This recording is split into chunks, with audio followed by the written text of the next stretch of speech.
তো চলে আসলাম লাহারহাট থেকে কাউয়ারচরে।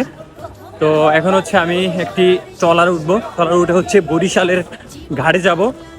তারপর হচ্ছে আমাকে বরিশালের নতুল্লাবাদ যেতে হবে বাস ধরার জন্য। হচ্ছে কাউয়ারচর ঘাটের উপরের যে দৃশ্য, কাউয়ারচর ঘাটে চলে আসলাম। এই ঘাটে আসলাম টার্মিনালে। এই হচ্ছে ট্রলার।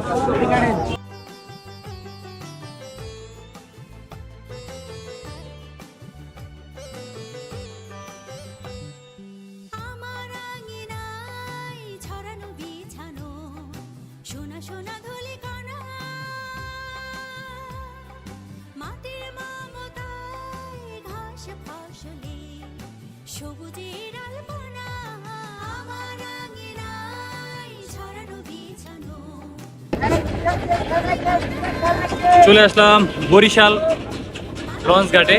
তো এটা হচ্ছে এম খান সার।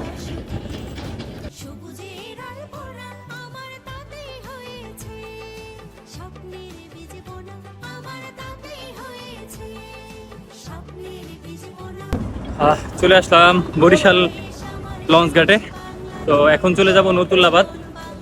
এখন রয়েছি বরিশালের যে ঘাট রয়েছে টার্মিনাল ভবনের সামনে। তো চলে যাব তো নতুল্লাবাদে, আপনারা আমার সাথে থাকুন।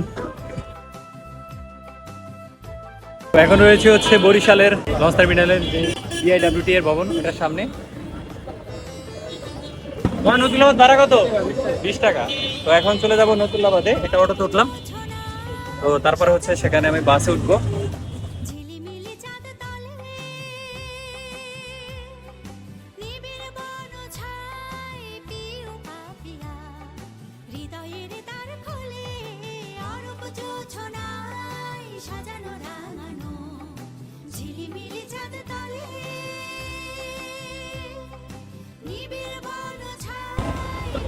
তো চলে আসলাম নতুল্লাবাদে, নতুল্লাবাদ চলে আসলাম। তো এখন হচ্ছে আমি বাস কাউন্টারে যাব। ঠিক আছে, আপনারা দেখতে পারবেন আমি কোথায় যাচ্ছি। আর তারপরে নামাজ পড়া লাগবে।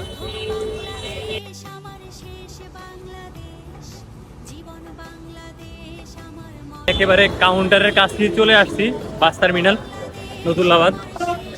এখানে হচ্ছে বাংলাদেশের বিভিন্ন যে এলাকায় আপনি যেতে পারবেন এই বরিশাল নতুল্লাবাদ থেকে। এই যে এটা যাবে হচ্ছে যশোর বেনাপোলে। আমি যখন যশোরে গিয়েছিলাম তখন এই বাস দিয়ে গিয়েছিলাম। তো চলে আসলাম কাউন্টারে। এখন হচ্ছে আমি বাসের টিকিটের জন্য ভিতরে যাচ্ছি।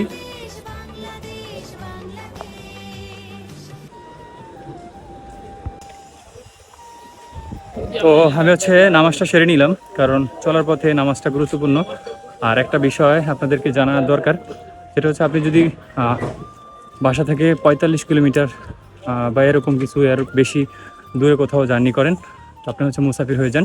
তো অবশ্যই আপনার জন্য 2 রাকাত, চার রাকাতের জায়গায় 2 রাকাত নামাজ, এখানে কসর নামাজ পড়তে হবে।